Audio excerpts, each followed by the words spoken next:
The Baltimore Catechism, number 3, read by Benjamin Albanese. The fifth lesson, on our first parents and the fall. Question 233. Who were the first man and woman? The first man and woman were Adam and Eve. Question 234. Are there any persons in the world who are not the descendants of Adam and Eve? There are no persons in the world now, and there never have been any, who are not the descendants of Adam and Eve, because the whole human race had but one origin. Question 235. Do not the differences in color, figure, and others which we find in distinct races indicate a difference in the first parents? The difference in color, figure, and others which we find in distinct races do not indicate a difference in first parents. For these differences have been brought about in the lapse of time by other causes such as climate, habits, and etc. Question 236. Were Adam and Eve innocent and holy when they came from the hand of God? Adam and Eve were innocent and holy when they came from the hand of God. Question 237. What do we mean by saying Adam and Eve were innocent when they came from the hand of God? When we say that Adam and Eve were innocent when they came from the hand of God, we mean that they were in a state of original justice. That is, they were gifted with every true virtue and free from every sin. Question 238. How was Adam's body formed? God formed Adam's body out of the clay of the earth and then breathed into it a living soul. Question 239. How was Eve's body formed? Eve's body was formed from a rib taken from Adam's side during a deep sleep, which God caused to come upon him. Question 240. Why did God make Eve from one of Adam's ribs? God made Eve from one of Adam's ribs to show the close relationship existing between husband and wife in their marriage union, which God then instituted. Question 241. Could man's body be developed from the body of an inferior animal? Man's body could be developed from the body of an inferior animal, if God so willed it, but science does not prove that man's body was thus formed, while Revelation teaches that it was formed directly by God from the clay of the earth. Question 242. Could man's soul and intelligence be formed by the development of animal life and instinct? Man's soul could not be formed by the development of animal instinct. For being entirely spiritual, it must be created by God, and it is thus united to the body as soon as the body is prepared to receive it. Question 243. Did God give any command to Adam and Eve? To try their obedience, God commanded Adam and Eve not to eat of a certain fruit which grew in the Garden of Paradise. Question 244. What was the Garden of Paradise? The Garden of Paradise was a large and beautiful place, prepared for man's habitation upon earth. It was supplied with every species of plant and animal, and with everything that could contribute to man's happiness. Question 245. Where was the Garden of Paradise situated? The exact place in which the Garden of Paradise, also called the Garden of Eden, was situated is not known, for the deluge may have so changed the surface of the earth that the old landmarks were wiped out. It was probably some place in Asia not far from the river Euphrates. Question 246. What was the tree bearing the forbidden fruit called? The tree bearing the forbidden fruit was called the tree of knowledge of good and evil. Question 247. Do we know the name of any other tree in the garden? We know the name of another tree in the garden called the tree of life. Its fruit kept the bodies of our first parents in a state of perfect health. Question 248. Which were the chief blessings intended for Adam and Eve, had they remained faithful to God? The chief blessings intended for Adam and Eve, had they remained faithful to God, were a constant state of happiness in this life and everlasting glory in the next. Question 249. Did Adam and Eve remain faithful to God? Adam and Eve did not remain faithful to God, but broke his command by eating the forbidden fruit. Question 250. Who was the first to disobey God? Eve was the first to disobey God, and she induced Adam to do likewise. Question 251. How was Eve tempted into sin? Eve was tempted into sin by the devil, who came in the form of a serpent and persuaded her to break God's command. Question 252.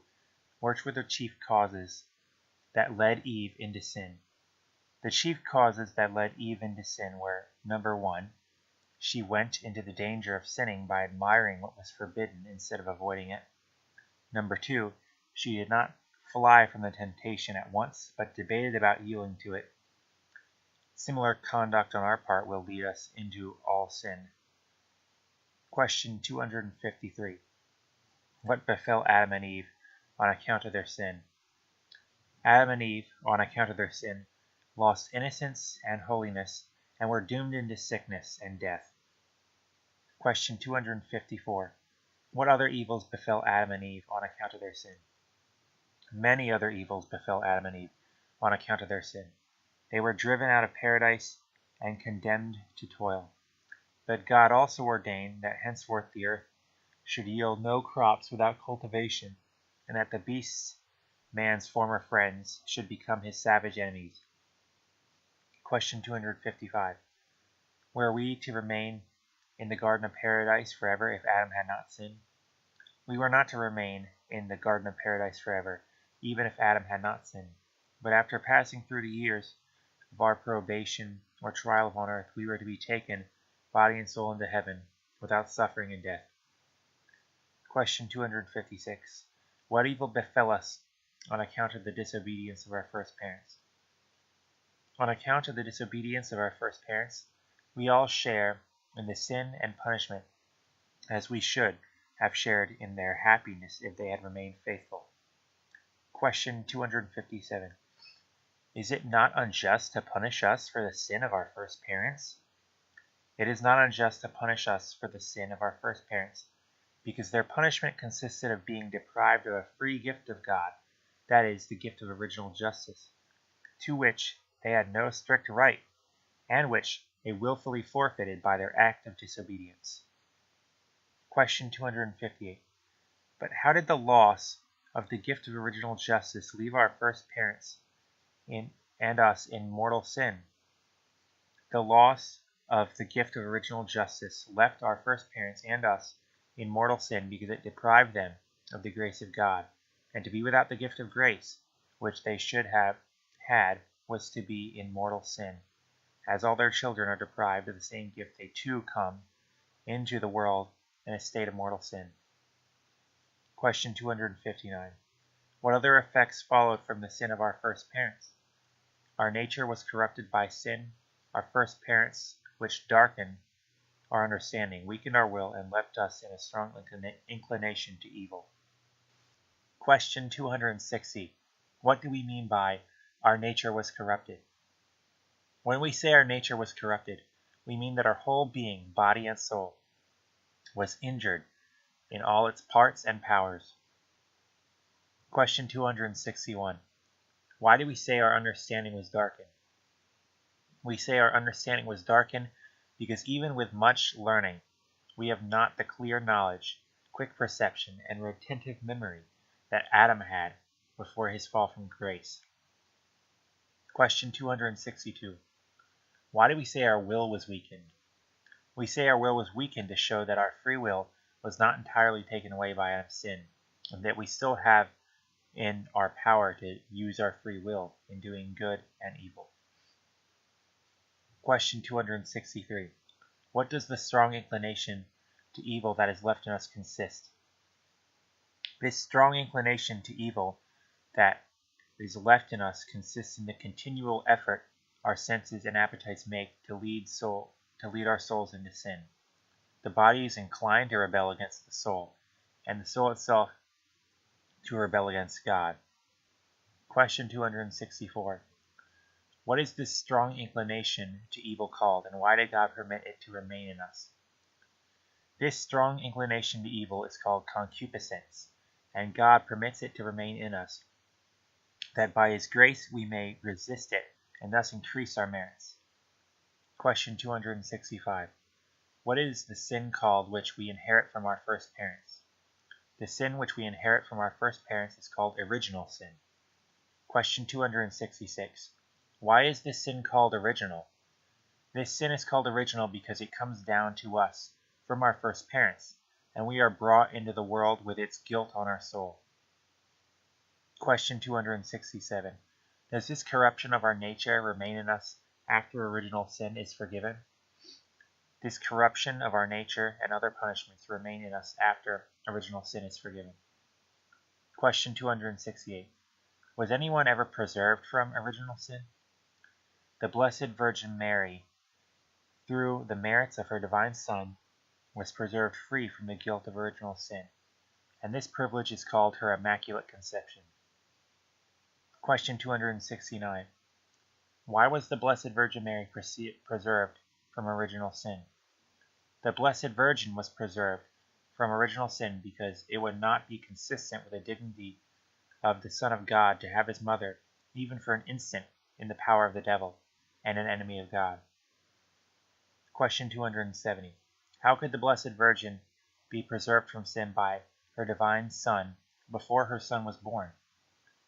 The Blessed Virgin could be preserved from sin by her divine Son before he was born as man, for he always existed as God and foresaw his own future merits and the dignity of his mother. He therefore, by his future merits, provided for her privilege of exemption from original sin. Question 271. What does the Immaculate Conception mean? The Immaculate Conception means the Blessed Virgin's own exclusive privilege of coming into existence through the merits of Jesus Christ without the stain of original sin. It does not mean, therefore, her sinless life, perpetual virginity, or the miraculous conception of our divine Lord by the power of the Holy Ghost. Question 272. What has always been the belief of the Church concerning this truth? The Church has always believed in the Immaculate Conception of the Blessed Virgin, and to place this truth beyond doubt, it has declared it an article of faith. Question 273. To what should the thoughts of the Immaculate Conception lead us? The thoughts of the Immaculate Conception should lead us to a great love of purity and to a desire of imitating the Blessed Virgin in practice of that holy virtue. End of Lesson 5. Our First Parents and the Fall.